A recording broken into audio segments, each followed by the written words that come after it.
काल के अंदर जो लॉकडाउन लगा, उसके तहत समाज के लगभग हर वर्ग को एक बहुत ही जबरदस्त आर्थिक संकट से गुजरना पड़ा।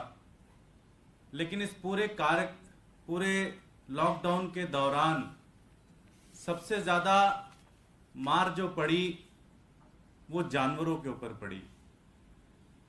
दिल्ली के अंदर आज लगभग 25,000 गायों के ऊपर खाने का संकट आ चुका है, चारे का संकट आ चुका है। और ये मैं नहीं कह रहा, समय समय पर बहुत सारे मीडिया एजेंसीज ने इसको उठाया, इस मुद्दे को। लगभग 25,000 गाय आज दिल्ली के अंदर चारे की समस्या से जूझ रही हैं और इसके लिए एक पार्टी जिम्मेदार है जो कि पूरे देश के अंदर लोगों को गाय के नाम पर मारती पीटती धमकाती है, जो पूरे देश के अंदर घूम घूम कर गाय माता के नाम पर वोट मांगती है। आज उस भारतीय जनता पार्टी के कारण, उसके एमसीडी के कारण पूरी दिल्ली के अंदर लगभग 25,000 गायों के ऊपर खाने की समस्या आ गई है, राशन की समस्या आ गई है, चारे की समस्या आ गई है। दिल्ली के अंदर 4 गौशालाएं चलती हैं जिसके अंदर 25,000 गाय उसके अंदर पाली जाती है, उसके अंदर रहती हैं।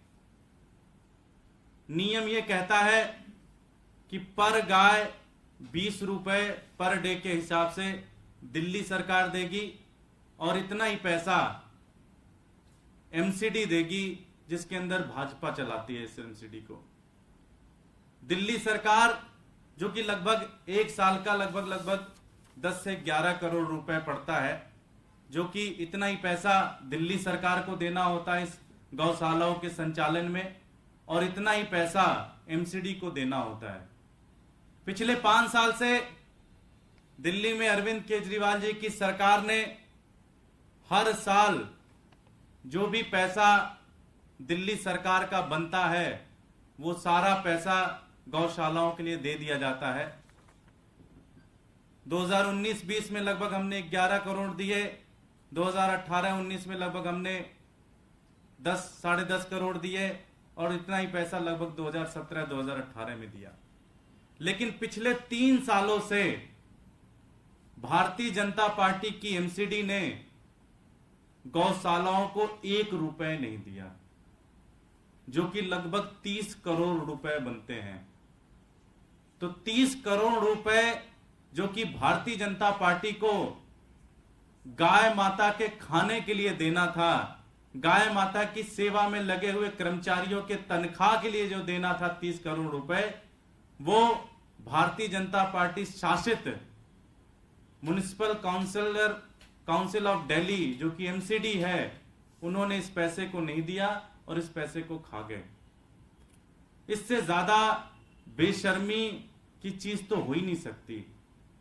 हमने देखा कि पिछले कई सालों से भारतीय जनता पार्टी वाले लिंटर पर पैसे खाते हैं, नालियों की सफाई में पैसे खाते हैं, नालों की सफाई में पैसे खाते हैं, कूड़े के ढेर की सफाई में, कूड़े की सफाई में पैसे खाते हैं। लेकिन हमें नहीं लगता था कभी कि ये गायों का चारा भी खा जाएंगे। तो पिछले 3 सालों से भारतीय जनता पार्टी गायों का पैसा खा रही है।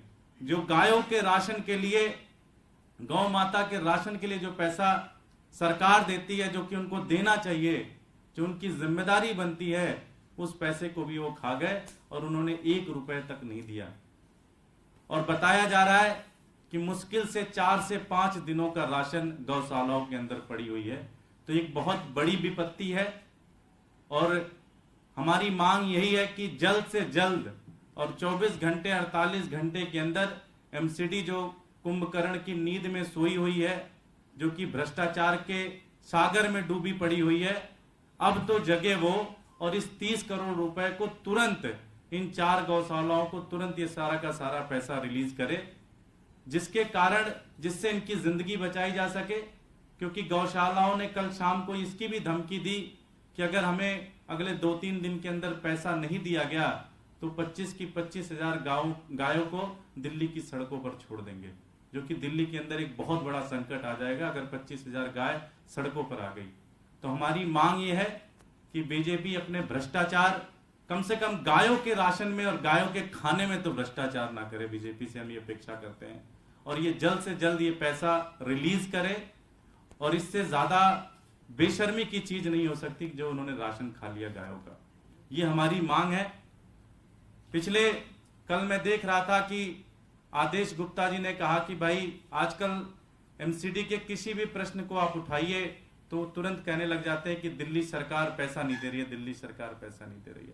इसलिए मैंने सारे आंकड़े आप लोगों को दे दिए कि दिल्ली सरकार का जितना भी पैसा बनता है, 10 करोड़ रुपए से ज्यादा बनता है, वो सारा पैसा हम हर साल पूरी जिम्मेदारी के साथ गौशालाओं को भेज देते हैं। लेकिन बीजेपी के जो 30 करोड़ रुपए पिछले 3 साल से उन्होंने नहीं दिया है, हम उनसे मांग करते हैं कि जल्द से जल्द अगले 24 घंटे 48 घंटे के अंदर ये पैसा रिलीज किया जाए।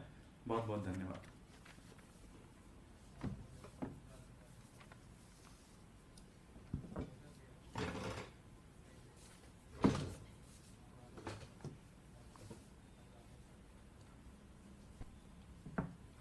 साथियों, आज आम आदमी पार्टी जो दूसरा विषय इस प्रेस वार्ता के माध्यम से उठाएगी वो एक ऐसा विषय है जो हर दिल्ली वाले को और हर देशवासी को कहीं ना कहीं छूता है। सबसे पहले आम आदमी पार्टी अपनी ओर से और दिल्ली की जनता की ओर से दिल्ली के लोकप्रिय मुख्यमंत्री अरविंद केजरीवाल जी को तहे दिल से बहुत बहुत शुक्रिया अदा कहेगी, क्योंकि उन्होंने दिल्ली वालों के लिए एक बेहद बेहतरीन तोहफा राखी के त्योहार से पहले दिया है, और वो है डीजल के दाम में 8 रुपए 36 पैसे की छूट। आज केजरीवाल सरकार के मंत्रिमंडल ने एक अहम फैसले में दिल्ली में डीजल पे लग रहे स्टेट वैल्यू एडिड टैक्स यानी कि वैट की दर 30% से घटाकर 16.75% कर दी है।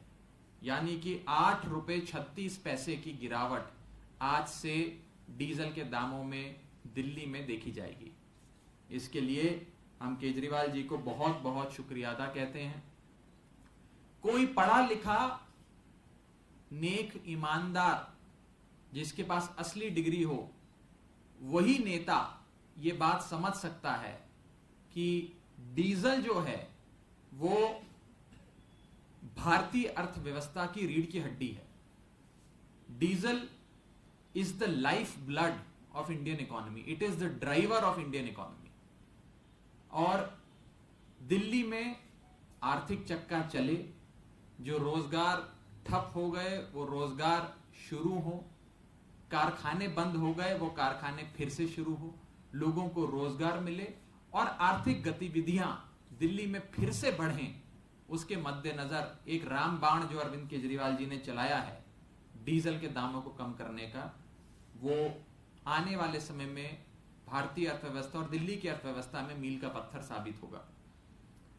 इसी के साथ साथ यह कहना अति आवश्यक है कि केंद्र में बैठी भारतीय जनता पार्टी की सरकार ने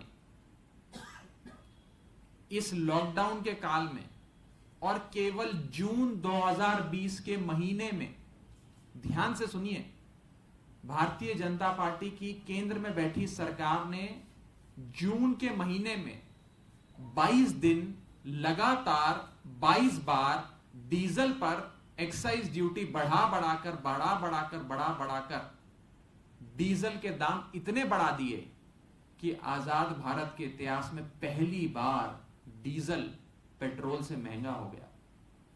7 जून से लेकर 29 जून 2020 यानी कि 22 दिन 7 जून 2020 से लेकर 29 जून 2020, ये 22 दिन 22 बार, यानी कि रोजाना केंद्र में बैठी भाजपा सरकार ने डीजल के दाम बढ़ाए और उसके चलते डीजल में केवल जून के महीने में 11 रुपए भाव बढ़ाया और पेट्रोल में 9 रुपए भाव बढ़ाया, केवल जून के महीने में। जहां एक तरफ केजरीवाल सरकार डीजल के दाम कम करके आर्थिक चक्का चलाने का प्रयास कर रही है, वहां इकलौते अकेले जून के महीने में केंद्र में बैठी सरकार ने दाम इतनी बार बढ़ा दिए। और भाजपा शासित राज्य सरकारों की तो क्या कहें, भाजपा शासित राज्य सरकारों के यदि आंकड़े आप उठाकर देखें तो आज उन राज्यों में डीजल और पेट्रोल पे लगने वाला राज्य कर यानी कि वैट आसमान छू रहा है। आज हम इस मंच से भारतीय जनता पार्टी से यह मांग करते हैं कि जैसे केजरीवाल सरकार ने दिल्ली में डीजल के दाम घटाकर 8 रुपए 36 पैसे की छूट दिल्ली वालों को दी है, अपनी जेब खोलकर, अपने सरकारी खजाने खोलकर जनता पे वो दौलत लुटाई है, आज केंद्र में बैठी सरकार भी एक नई सोच के साथ कोशिश करे, एक नई सोच के साथ कोशिश करे कि जून के महीने में जो केंद्र में बैठी सरकार ने पाप किया और 22 बार पाप किया, वो पापों का प्रायश्चित करे और 22 बार जून के महीने में लगातार 22 दिन जो डीजल और पेट्रोल पे एक्साइज ड्यूटी बढ़ाई उसे वापस लिया जाए। यह हमारी स्पष्ट मांग केंद्र में बैठी भाजपा सरकार से है। मैं आपको बताना चाहूंगा कि यदि केंद्र में बैठी सरकार चाहे तो आज भी वो 2014 में जो डीजल पेट्रोल के दाम थे उन दामों पे जा सकती है। भारत के अंदर डीजल और पेट्रोल जिस दाम पे बिकता है वो सीधे सीधे अंतर्राष्ट्रीय बाजार में कच्चे तेल के भाव क्या चल रहे हैं उससे लिंक्ड है। यदि अंतर्राष्ट्रीय बाजार में कच्चे तेल के दाम बढ़ते हैं तो भारत में डीजल पेट्रोल के दाम बढ़ते हैं। अगर अंतर्राष्ट्रीय बाजार में कच्चे तेल के दाम घटते हैं तो भारत देश के अंदर डीजल पेट्रोल की घरेलू खपत के लिए दाम घटते हैं। तो आज मैं ये बताना चाहूंगा आप सबको कि 2014 में जब मोदी जी की सरकार बनी थी प्रचंड बहुमत की, तब अंतर्राष्ट्रीय बाजार में कच्चे तेल के भाव $112 प्रति बैरल के हिसाब से थे। आज वो दाम $112 से घटकर $40 प्रति बैरल आ गए हैं, यानी कि 112 से घटकर मात्र 40। तो केंद्र में बैठी सरकार अगर चाहे तो आप सबको खूब छूट दे सकती है। मैं आपको यह भी बताना चाहूंगा कि जब 2014 में केंद्र में बैठी मोदी सरकार में आई थी, ऑफिस संभाला था, उस समय डीजल 55 रुपए का इस देश में बिका करता था, 55 रुपए प्रति लीटर। मैं मई 2014 की बात कर रहा हूं जब मोदी जी ने शपथ लेकर प्रधानमंत्री का पद संभाला था और केंद्र में प्रचंड बहुमत की भाजपा सरकार बनी थी। तब डीजल कितने रुपए पे बिकता था? 55 रुपए प्रति लीटर। और आज डीजल क्या भाव बिक रहा है? 80 रुपए प्रति लीटर। पूरे देश भर में कम से कम 80 का औसत बनती नजर आती, यानी कि 55 से 80 हो गया। 25 रुपए बढ़ गए एक्साइज ड्यूटी के, केवल और केवल 2014 से लेकर 2020 में केंद्र सरकार द्वारा। यदि आज वो 2014 के भाव भी वापस लाना चाहें, जो आराम से ला सकते हैं, तो भाजपा को कम से कम हमारी कैलकुलेशन के हिसाब से 24 रुपए पेट्रोल के दाम कम करने चाहिए और 28 रुपए डीजल के दाम कम करने चाहिए। आज हम इस मन से यह मांग करते हैं कि केंद्र में बैठी भाजपा सरकार पेट्रोल के दाम 24 रुपए प्रति लीटर से कम करे और डीजल के दाम 28 रुपए प्रति लीटर से कम करके दिखाए। इसी के साथ साथ मैं आपको 2 आंकड़े और देना चाहूंगा। आप लोग कहेंगे कि मैं ज्यादा आंकड़े देता हूं, लेकिन ये आंकड़े देना बहुत ज्यादा आवश्यक है। मैं आपको बता दूं कि जब से 2014 में प्रचंड बहुमत की सरकार बीजेपी की बनी, तब से लेकर आज तक पेट्रोल पर 260% और डीजल पर 820% एक्साइज ड्यूटी बढ़ाई गई। मैं बढ़ाने की बात कर रहा हूं, मैं फिर से दोहरा रहा हूं, एक्साइज ड्यूटी पेट्रोल पर 260% और एक्साइज ड्यूटी डीजल पर 820% केंद्र सरकार ने बढ़ाई। और ये बढ़ा बढ़ाकर जनता की जेब पे डाका डाल डालकर 20 लाख करोड़ का खजाना केंद्र सरकार ने अपने लिए तैयार किया है। 20 लाख करोड़ का खजाना। आज समय आ गया है कि वो 20 लाख करोड़ का खजाना खोला जाए और वो जनता का पैसा जो जनता मांग रही है वो जनता को दिया जाए। अंत में बस इतना ही कहेंगे कि यदि केंद्र में बैठी भाजपा सरकार केजरीवाल सरकार से सीख लेते हुए दाम बढ़ाएगी, जैसा कि हमने बताया कि डीजल पे 24 रुपए, डीजल पे 28 रुपए और पेट्रोल पे 24 रुपए दाम घटाया जा सकता है, तो हम और दिल्ली की जनता, देश की जनता उसका स्वागत करेगी। लेकिन अगर केंद्र में बैठी सरकार डीजल और पेट्रोल के दाम जिस प्रकार से केजरीवाल सरकार ने घटाए हैं उस प्रकार से नहीं घटा पाती है, तो दिल्ली की जनता और देश की जनता केंद्र में बैठी भाजपा सरकार को केवल एक असंवेदनशील सरकार, निर्दयी सरकार, निर्मम सरकार कहेगी। अब ये इनको तय करना है कि ये असंवेदनशील, निर्दयी, निर्मम कहलाना चाहते हैं या एक समझदार सरकार जो अन्य सरकारें जो अच्छा काम कर रही हैं उससे सीख लेकर जनहित में कुछ काम करें, वैसी सरकार कहलाना चाहती है। इस संदर्भ में यदि किसी का कोई सवाल हो तो आप पूछ सकते हैं। जी देखिए, मैंने अपने वक्तव्य में एक बड़ी जरूरी बात कही। मैंने आपको यह बताया कि डीजल जो है वो भारतीय अर्थव्यवस्था की रीढ़ की हड्डी माना जाता है। मैंने जैसा आपको बताया कि डीजल को life blood of Indian economy कहा जाता है, और मैं नहीं कह रहा हूं, ये बड़े बड़े अर्थशास्त्रियों ने कहा है। उस स्थिति में डीजल के दाम वो दाम हैं जो हर व्यक्ति को छूते हैं। इसीलिए सबसे ज्यादा फोकस इस समय अर्थव्यवस्था को पुनर्जीवित करने का यदि कोई एक चीज से हो सकता है वो है डीजल पर फोकस डालकर। ये एक संजीवनी बूटी का काम करेगी, मैं आपको बता रहा हूं। ये अरविंद केजरीवाल जी ने ये संजीवनी बूटी से एक मरी हुई अर्थव्यवस्था को जिंदा करने का प्रयास किया है, और ये वो संजीवनी बूटी है जो मरी हुई अर्थव्यवस्था को जिंदा करेगी। सर, मेरा सवाल ये है कि आपने 2014 की बात करी।